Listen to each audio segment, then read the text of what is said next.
everybody, I'm Coach Mims and welcome back to In Between Sets. Today's topic we're going to talk about high school players that are making a transition to college and what's to be expected of them. But before we do that, I need you guys, I need you to start doing comments for me in the comment section, whether it's good, bad, or whatever. Please hit that like button, that share button, and that subscribe button. But you know what time it is. Let's do a set. And we'll be right back. And remember, today's topic is high school football players that's going to make the transition to college and what's to be expected of them. But in the meantime, between time, let's get to the set.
Alright, now we are back.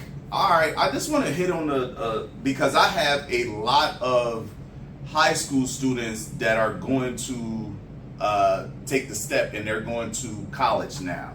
So I think this is the biggest class I've ever had. I think I got like six going off this year. And one of the things that I talk to them about right now is to what's to be expected of them. The 6 o'clock a.m. workouts, the schedule that they're going to have to follow as far as their core classes. Like they're going to have to take math, they're going to have to take a science class, an English class, all of those things. So it's kind of like starting high school all over again. And one of the main things that I talk to them about is being on time. Especially for your football workouts, being on time. I think what's going on right now and what I'm seeing right now, not only from my own players, but players throughout, is like they get in that comfortable zone. They done made the commitment, they're going to X, Y, and Z college, and now they're kind of like got everything on cruise control. They're not going as hard in the gym no more. If some of them are not even going at all. And I don't think that they have a lot of people like myself that's leading them in the right direction, telling them like, yo, bro, like you thought you went hard to get to where you're at right now. Man, you're going to have to go even harder. I don't think a lot of high school players come to the realization of you're no longer the big dog no more. You're going off to school now, and they didn't did their presentation to get you in the door, to get you to sign the letter of intent, to get you committed to their school. And what they're not telling you guys is, guess how many, if you're a running back, guess how many other running backs they brought in? They brought in at least eight more star players like you. So when you open that door, and that's crazy that I made the caption of me walking into the door, it's basically you're walking into a black tunnel because you have no idea what's to be expected of you. When you arrive in that locker room, nobody cares about what you did in high school. Nobody cares that you rushed for over 2,000 yards. Nobody cares about you had 38 touchdowns in high school. Nope, you mean absolutely nothing to anybody there. Not even the equipment guy that's handing out helmets. He's probably going to hand you the most shittiest helmet there is and the most shittiest shoulder pads there is and tell you to get on about your business. So I think, and I'm saying this to say to get my point across to you guys is, man, you're gonna have to work your butts off, man, when you get there. There is no longer gonna be an expectation of, oh, you did this in high school. Nobody cares about what you did in high school. The only people that cares about what you did in high school is everybody that's in your local town. That's the only people that cares about what you did in high school. Other than that, when you get off to college, nobody cares. Nobody absolutely give two craps about what you did in high school. It's about what are you going to do for this university right now. And if you don't come ready to play, man, you're going to be in for a rude awakening. A lot of kids don't understand. You went from being on a team in high school that has 50, 60 kids. Now you're going against 100 and probably 30, 40 kids are going to be on that team. Okay? The active roster, the people that's going to dress out, is probably only going to be maybe 85 people. And you do the math. It's 85 people out of 100 and I think 150 of you guys. Only 80 of you guys dress out. Only 80 of you guys dress out. And guess what? Only 11 are allowed on the field at one time. So you do the numbers. Are you really busting your tail and busting your butt in every workout that you're doing right now to prepare for college? Are you doing everything that your trainer is telling you to do, or whoever you got working with you? Can you look yourself in the mirror and say, man, I'm doing everything that I can do to get myself in a position so I can play? Are you doing everything? And I think that's the misconception that everybody you can't get too high. And I think right now, a lot of you guys, a lot of you kids are so high because you made that commitment and you got that accomplishment of you got a scholarship. Guess what? Now it's time to put in the work for that scholarship. Now it's time to really go earn that scholarship. All high school did was get you in the door. That's all high school did. Now it's time for you to play and to learn the true game of football when you go to college, because college is another level. But anyway, we're going to stop right there. We're going to do another set, and we're going to come back, and we're going to talk about the first day of practice and the first day of camp. I want to share to you a little bit about my experience of what I went through, walking onto campus and everything like that, and walking into that locker room. And basically nobody knew who I was, and nobody cared who I was, and how I made the transition from being a running back. They brought me in as a running back, and how I had to make the transition of being a wide receiver in order to get on the field and play. So we're going to talk a little bit about that. We're going to talk a little bit about the how the coaches will treat you when you come in there versus how they treated you when you first got recruited. So anyway, we're going to talk about that. So you know what time it is. Time to do another set, and then we're going to come right back.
got my co-host back with me today. She wasn't with me on the first part because she had to do some stuff for work.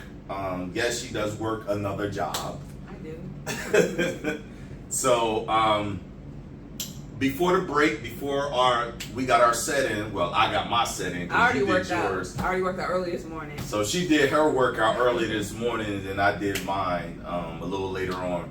But anyway, I got my girl SNS. So today's topic, we're talking about how do high school players make the transition to college. And one of the things that we were hitting on is, I remember my first day in college and my first day getting on campus and the workouts, man. The workouts was grueling. The 6 a.m. workouts it's a whole new world. It's a whole new world from high school. Definitely. So you don't got mom and dad waking you up. No oh more. man, you ain't got mom and dad waking you up no more. You ain't listen. You on your own, washing your own clothes. Everything. I'm talking about, man, it's real life. Ramen noodles with your best friend. Ramen noodles with the real, you know what I'm saying, with the real shrimp inside. Sometimes that was a treat. That was a treat. That was a treat. You know what I'm saying? But you know, when you miss them calf days, I went to a historic black college, and she went to a historic black college too. So you know, you had certain times that you had to be in. They call it the calf. So you had certain times you could be in the calf, and certain times that they close down because they're prepping for the next meal. They give you 3 meals a day. You got your breakfast, you got your lunch, and you got your dinner. So it was certain times that you can, you know, you had to make it to the calf, and they would break everything down, and then they would get ready to set up for lunch or either dinner, one of the two. It wasn't like it is now where you can just go in there and some are historic black colleges now. They came up. Oh, yeah. And they got Chick-fil-A up in there now. They got we did have Pizza Hut and Burger King. Oh, y'all had Pizza Hut and Burger King? We called King? it the Sub. Shout out to Tennessee State University again in Nashville, Tennessee. You know what I'm saying? Shout out to Benedict College in Columbia, South Carolina. But we had what we call a sub where we could use our card For in sure. the sub, and they had a Burger King and Pizza Hut. But I think for me the hardest part, because I played in the band in high school, so for me transitioning to college, the hardest part was time management. Because like you said, you had, you know, I started out trying to play band at Tennessee State and do engineering at the same time. It was tough. Like it was like our schedule was like football player schedule. I feel like. Yeah. I mean, listen, we used to see y'all go to practice too. Like y'all, listen, them band directors don't play. Shout out to all the HBCU marching bands. Like, I'm not gonna say I got a favorite or anything like that. I salute all of y'all. Y'all do y'all thing. Yeah. But you best believe everybody in that marching band put in work to be there. Oh, absolutely. You know what I'm saying? Absolutely. Everybody put in work. So talk a little bit about, I'm gonna talk a little bit about my experience, but let's talk about a little bit about your experience. You said you started out and you were in the band. Yeah, I tried to, because I played in high school, so I wanted to do band in college, and man, that schedule was just too hectic. Like, so you wanted to drop it out of I had to stop band. I mean, because I didn't know. Like, you don't know what you don't know. So right. Coming in as a freshman, like, I'm scheduling 8 o'clock classes, and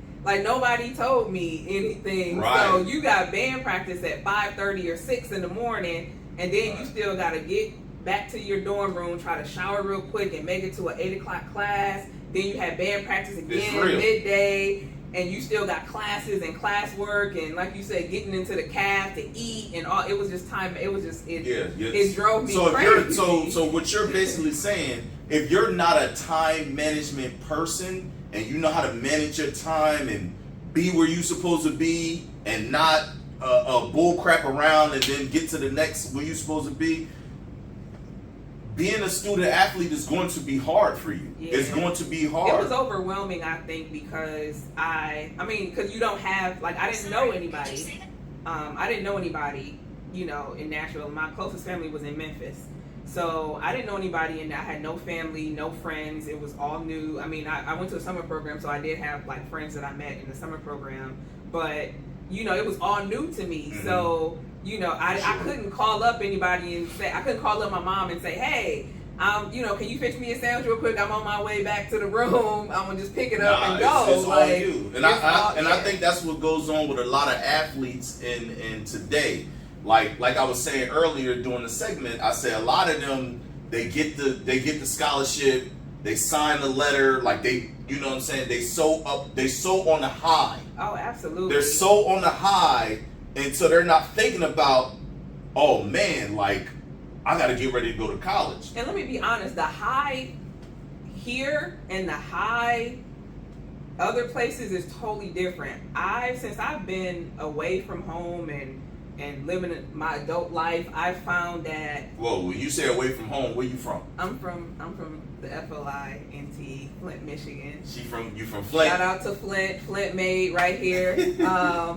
But so you're saying, so now you live in Delaware, because we live in Delaware now. Yeah. So you live in Delaware now. So you're talking about the transition from not being in Michigan and living here now in Delaware. That, and also just generally speaking, like I think a lot of times what I'm finding, especially since I'm gonna talk about Delaware, especially since I live here in Delaware, like kids are put on such a pedestal here, but the competition is not that good. So when they leave home and go to a college, and the competition is really good, a lot of them can't handle. They can't handle it. They end up coming back. They can't handle that pressure They can't handle the pressure, the work ethic. Like, you're really not working here. Like, and a lot of people. It's no longer.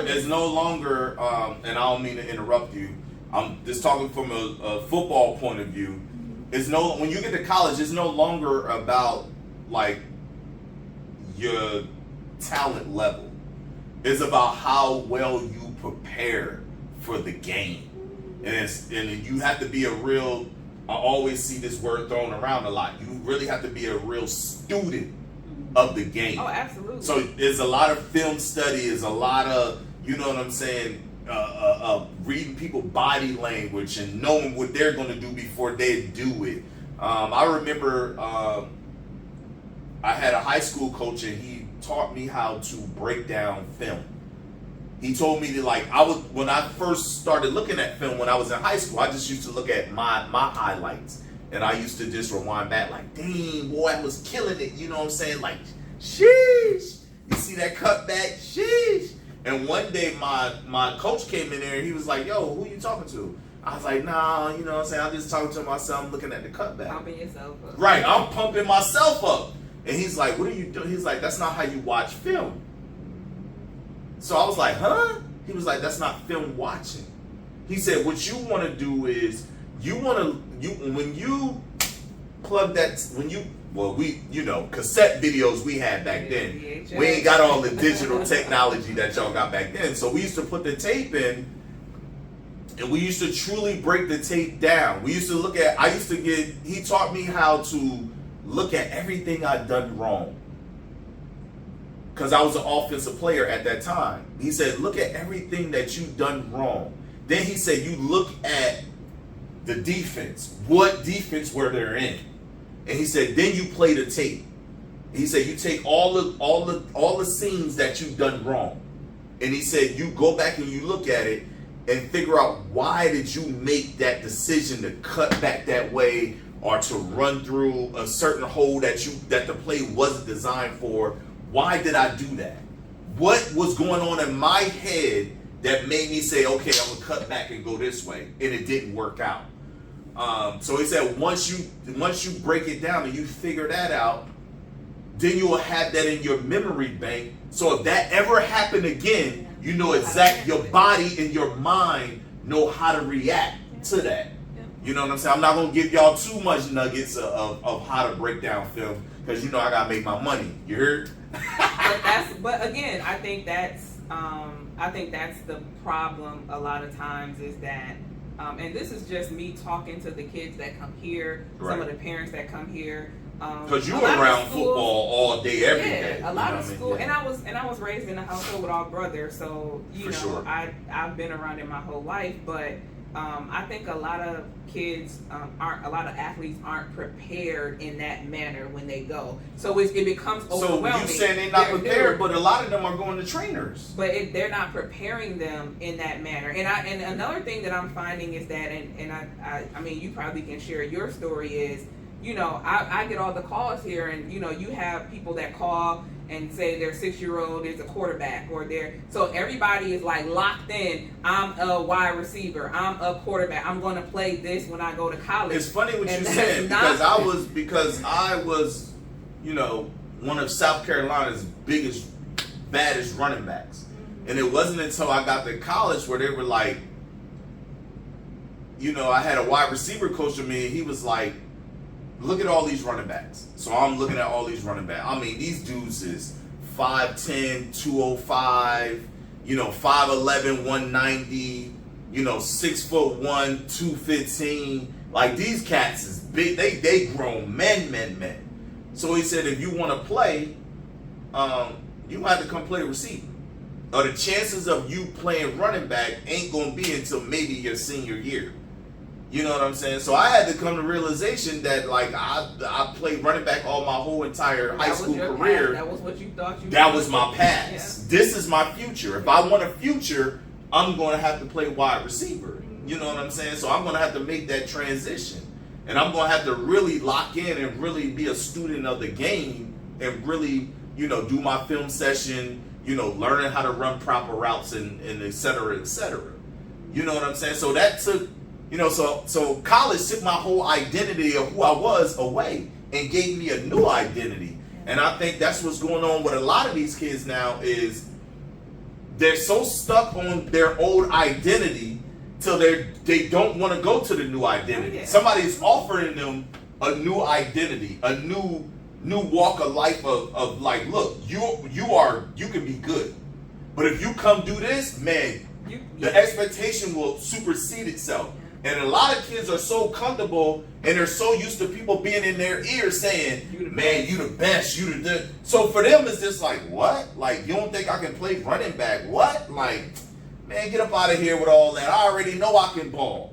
But it's like, embrace I always tell players when they come here, and I have to, especially players that's been to other trainers. But not to cut you off, and I just want to say this from my experience too of being here. Everybody want to be a skilled player.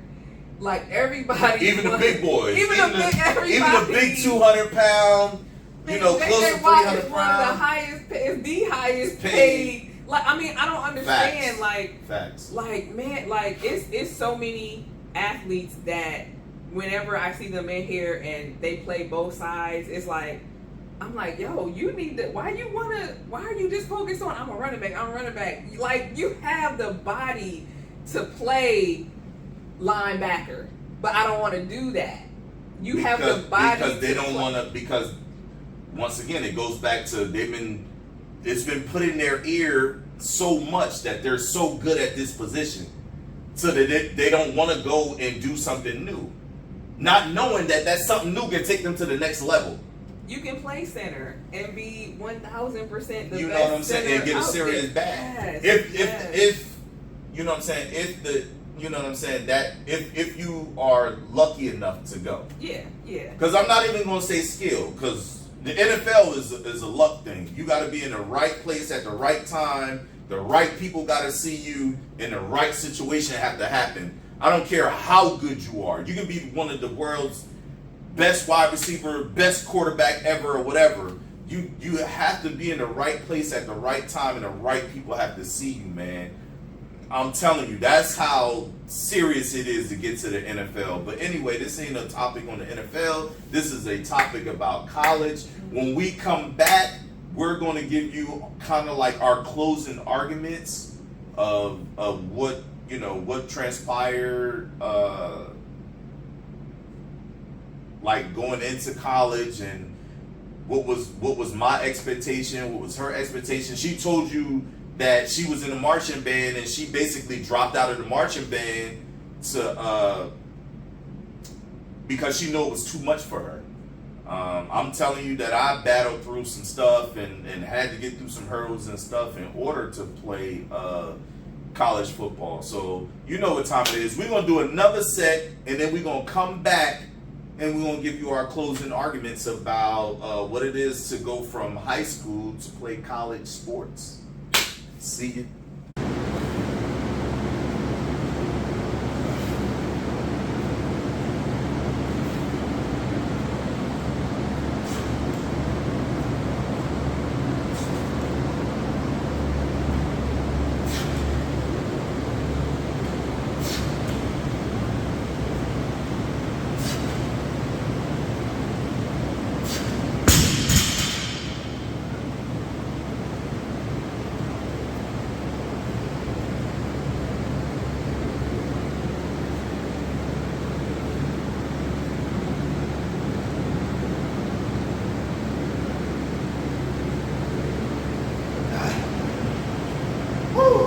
Hey guys, we are back. Coach just finished another set, and we're gonna, like he said, we're gonna close out and kind of talk about, wrap up, and talk about overall the experience, about preparation and the transition from high school to college. And I can say, I'll put it out there. I received a partial scholarship to Tennessee State, and I ended up losing my scholarship after my second year, after my sophomore year. That was kind of when I got comfortable. I started experiencing the party life, and you was out there in the streets. I was at you the was out Alpha. in the streets. I was at the Alpha and Q party every week. Like I you was couldn't- out there in the streets. Listen, I didn't miss a Q party. And I was experiencing being an adult. And like I Right, said, when you right. go from being having that parental control and that Shelter. I call it shelter. When you go from being sheltered and having to that parental unsupervised. you kind of life happens, and I ended up losing my scholarship again, like I talked about earlier, because time management and trying to experience things, being away from home. And I think athletes that we talk about, and I hear you talk about all the time. For sure. Telling these athletes, like, everybody's like, oh, I'm going D1, I'm going D2, but what does it really take to keep that scholarship that you have? Like you said, I'm competing. Because a lot of y'all kids don't know. Just because you sign, don't mean y'all better read all of the description. Yeah. Because just because you sign, just as fast as you sign, just as fast as they can get you up out of there. I've heard many stories about For top. sure. They were the top, like you said, in their local area, or top recruit for that school, and ended up having that same swagger, going out there with that same, I'm the ish. Yeah, I'm the mentality, ish. and Yeah, the coaches for sure. wasn't having that, and they like, I don't care what top recruit you are, you're not gonna disrespect my program. For sure. Coaches, they recruit you, they talk nice to you to get you in this, there. And I'm glad you hit on this topic. This is the difference between high school and college. When you're in high school, a lot of y'all high school coaches are teachers too. So they ain't getting that. I mean, the cat out the bag. Not unless you a high school coach in Texas somewhere that's getting a real bag. But if you're like here, Delaware, Jersey, schools like that, you are teaching too. So they only giving you an extra $3,000, $4,000. So to them, coaching high school football is kind of like, I get an extra $3,000 or $4,000. You know what I'm saying? Like, it ain't much money, but is a little part-time job. It's like working at Walt. I think you have to really, in order to be able to relay, not to cut you off, in order to be able to relay, like, and relate to these kids and really want them to know and learn and understand the game, like, you have to yourself as a coach, in my opinion, you have to love it. You have to have a passion for it. Oh, to get paid $3,000, $4,000? Yes. No, you better love it. You have But to. what's going on now is a lot of coaches that are coaching high school don't really truly love it. You know what I'm saying? It's just something for them to, you know what I'm saying? It's just something for them to do a little extra. It's like working at Walmart. You get an extra $3,000 or $4,000. Now, the difference is college coaches get paid a bag. So they not finna sit there and play those games with you or nothing like that. Like, you got, like, my job on the line. Yeah. When you in college, when you a college coach, Your job is on the line every year. Every year your job is on the line. So they paying me $200,000, $300,000 a year to coach college football. Oh, I ain't got time to be playing around with you. I'm not playing around. I don't care how good you are. Yeah. I can go find me somebody else to replace you real quick. So they not finna play those games with y'all, and that a lot of y'all don't understand that. You think just because you got away with that in high school, you can get away with that in college. But there's a big difference. The difference is them college coaches is not finna play with y'all because y'all not about to mess up they $200,000, $300,000 paycheck. I know if I'm getting paid $200,000, $300,000 a year, I don't got time to play with you, son. You get one chance with me, son. One. And after that one chance, you gotta go. Because I gotta make room for somebody that really want to be here, and that's gonna give me everything. Yes. And that's gonna be part of the program. And a lot of times coaches will choose, and it is, in my opinion, it's about work ethic. It's about this player, he may have been the top recruit, but this player over here gonna give me 200% every time he comes in. Every time. And I can work with this player. I can teach him technique and football and help him, develop his football IQ versus this one over here who he got it. He got all of it. But he don't have the work ethic. He don't have the work ethic. He's lazy. He feel like I'm already good. There's nothing you can tell me. For and sure. college coaches, and I think that's why you have a lot of D1, D2, D3, whatever you go, they end up back in their hometown because they go, and then it's always the coach didn't like. Let me tell you the first thing I see when I see a kid that got a scholarship and then he back, and the first thing he's come out of his mouth, if he say this, if you're a real coach and you've been through the college experience and you've been to the pro level, you already know once a kid come out of his mouth, man, them coaches ain't like me. You know he lying. You know he lying. You know he lying for a fact. If it come out of the kid's mouth, oh man, them coaches ain't like me, man. Nah, you went there on your high school swagger, and they send you right on back home. Like you got to go.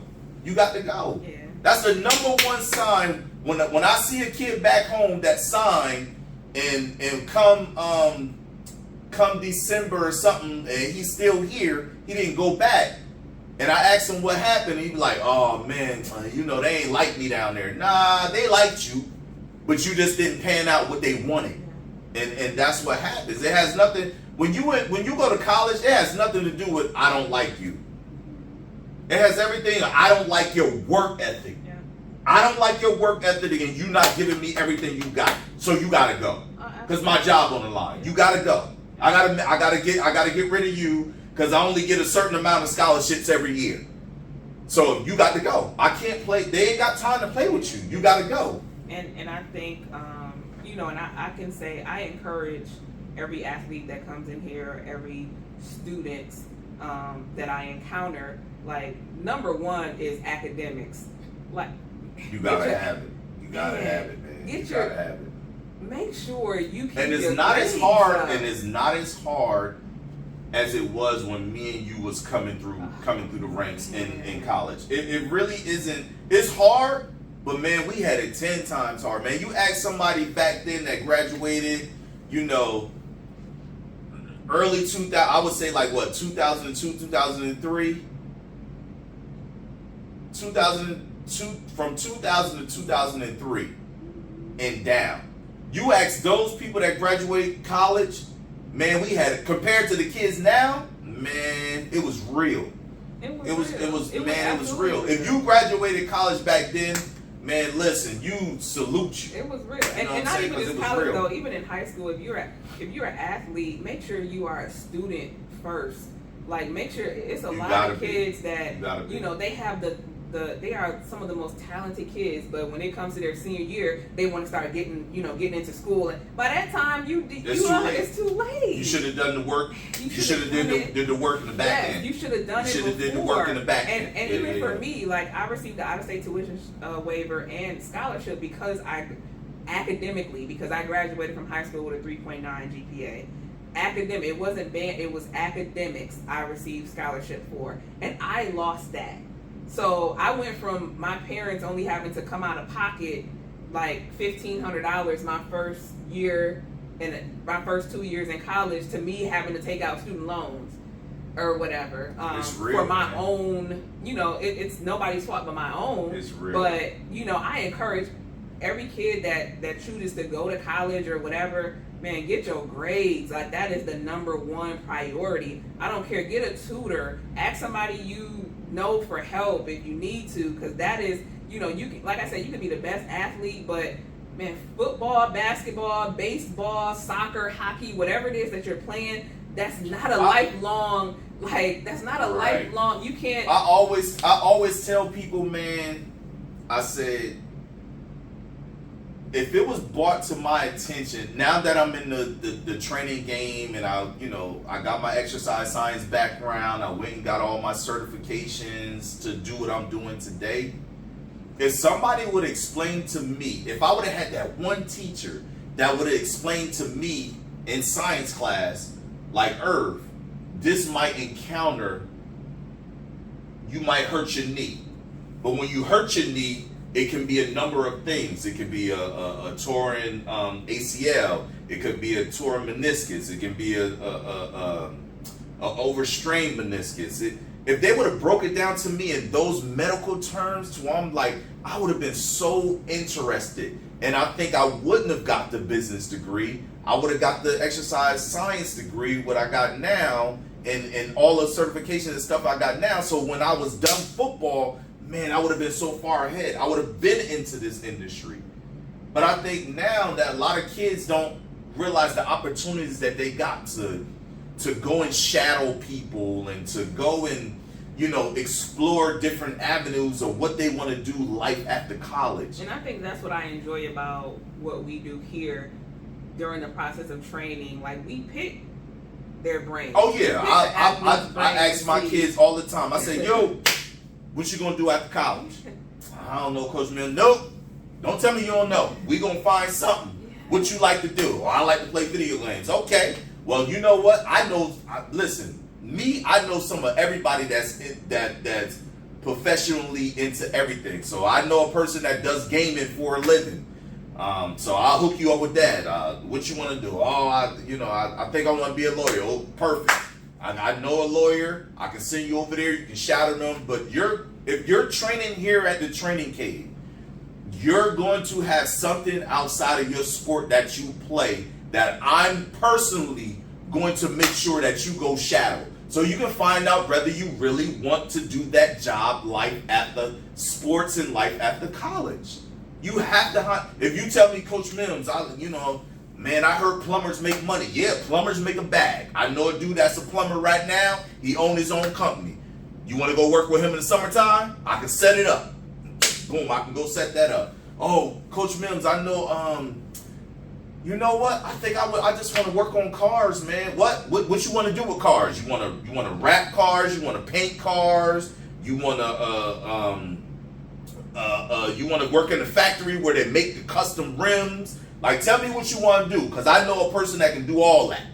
I know a person into all of those, I know a person that's into all those fields. So, I have those conversations. That's one thing about the training cave. Like, I'm going to prepare you for life after whatever sports and life after college, because I'm a firm believer in that. You know what I'm saying? Like, sports ain't going to last forever. You know what I'm saying? Sports ain't going to last forever, and you only get, you only get a couple of shots at college. And if you don't pan out, and if you don't do the right things at college, man, you can miss I'm a firm believer you can miss a golden opportunity to take your life to the next level and not be one of the ones around here that's struggling to pay your light bill, or struggling to pay your car note, or struggling to give your kids a good Christmas. So you all. And I want to, not to cut you off while I'm thinking about it, I just want to add this. Just because you played a sport in high school, I think the misconception is because I played it, and you interviewed one of the young men here, Zach, where he played all through high school, and he decided in college and travel teams. Yes, and travel teams, and decided, and he's been playing since he was 5 years old. But he decided after high school, I don't want to do it, and that's fine. I feel like it's okay, because sometimes sports can be an outlet or a tool for that student to just get through high school, right, or whatever. And that's fine. You know, I feel like as an athlete, you shouldn't feel pressure from anybody to say, oh, just because everybody thinks you're good, that you have to go and play at college. If you want to focus on your education, focus on your education. If you want to focus on a trade, do that. But, you know, don't waste your time, your parents' time and money. You know, you have to kind of make that decision based off of you. And I think, again, a lot of times why you see a lot of kids back is because they're not really doing it for them.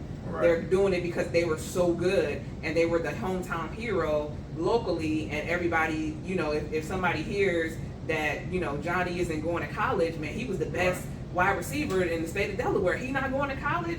He did it in high school. It's not his passion anymore. Right, He wants to focus on something else, you know. So sure. don't waste time or money. Because I was one of the ones, I'm not gonna lie to you, I thought I was gonna play football forever. You know what I'm saying? I thought in my mind when you know, as an athlete, you embed in your mind that this game is yours and that you're gonna play forever. And that didn't happen, you know, blew the knee out and went through other injuries and just it wasn't, you know what I'm saying, my career wasn't long. You know what I'm saying? My body just couldn't hold up anymore. It just couldn't take it no more. And it's funny because people see me now and they see me training and stuff like that, and they think I'm like, man, they think I played for years. It's like, I didn't play for years. You know what I'm saying? I played for a couple of years. I didn't play for years. You know what I'm saying? Because of the amount of injuries that I went through. And that's why I'm so passionate about the people that come here, and I tell them life at the football, man. It's funny now when people see me out now and they're like, oh yeah, he's an ex-football player, and it's like football didn't pay for none of my cars that I drive now. Football didn't pay for none of the, you know, the houses that I have now. You know what I'm saying? Like it didn't do that. It was my life after football that, you know, that's paying for, you know, my lifestyle right now. And I'm a firm believer in telling people, like, you know what I'm saying, use football, basketball, whatever sport, use it as a tool to get to where you need to get at in life. Don't let it be the staple of, like, this is how you're going to make money for the rest of your life, because it's not. You know, the chances of you being Tom Brady and spending 20 plus years, or LeBron James spending 20 plus years in that sport is rare, man. Those guys are like unicorns, man. Like, you're never going to see that again. You're never going to, I'm telling you right now, and I'm looking in the camera, you're never going to see another quarterback play for 20 plus years in the National Football League. It's not ever going to happen. The same thing with LeBron James. You're not going to see another player that plays at that high level for that amount of years. But You're not going to see it. His work ethic is unreal. Oh, yeah. It is Absolutely. unreal. Absolutely. Tom Brady, same thing. Work ethic is unreal. Yeah. You gotta have that type of work ethic. And not only that, man, it's just rare. You know, those guys haven't suffered many major injuries. You know what I'm saying? You can have a guy right now that could be on top of the world, and he can fracture his foot, and that's it. His career is over because he's not able to rehab and come back. I mean, rehab is a big thing. You got to have somebody, when you do rehab on somebody, the surgeon got to do his thing, and whoever's doing that rehab got to be next level. That's why I take pride in the rehab services that I do for people. That's why I went back to school and did all of the things and understand the human body, because everybody don't rehab the same. The same exercises that I'm doing with this ACL patient, I might can't do with this ACL patient because their body might can't take it. It's certain steps that you got to go through to rehab an ACL. And it's not just that. One thing that I've learned from just watching you rehab clients is mentally everybody is not in the same. Right. That's the mental thing is a whole nother level. Like you said, you have two people, they've had the same exact injury, same exact surgery, same exact surgeon, but this one over here is like, they're like, okay, I want to get back. He's just not in that mental space to and rehab. then you have the one he's who's not mentally, he's like, rehab. oh, I can't put pressure on it. I mean, it's like he's defeated himself, so right. you got to take more baby steps with that Right. client versus this one Absolutely. over here. You can kind of, do a little bit And you more know with that them. because you've seen the amount of ACL Oh, rehabs absolutely. and everything that I have done. So Absolutely. It's everybody is different. So that's why I Everybody's say, like, definitely I definitely encourage, in my closing, I definitely encourage all athletes to, if you're in high school now and you're playing a sport now and you feel like it is something that you want to do and you're a freshman, sophomore, I tell you now, like, man, get them grades together starting now. For sure. Starting now. For sure. Get those grades together now, because if you don't get a scholarship, sports, athletic scholarship, make sure you still getting something academically, For sure. or be able to go in and work for both academic and, athletic. And I think that's important to understand that as well. And like I said, I don't think and I'm not, it's a controversial topic, especially here in Delaware, but I think a lot of coaches don't promote that. I remember in high school, football players, basketball players, whatever sports you played in high school, every Friday of a game, you had to have a progress report signed by every teacher. Gotta have it And signed. if you had anything less than a C on that progress report, I You're don't not care if playing. you were the star player, you did not play. Playing. No, You you're did playing. not play.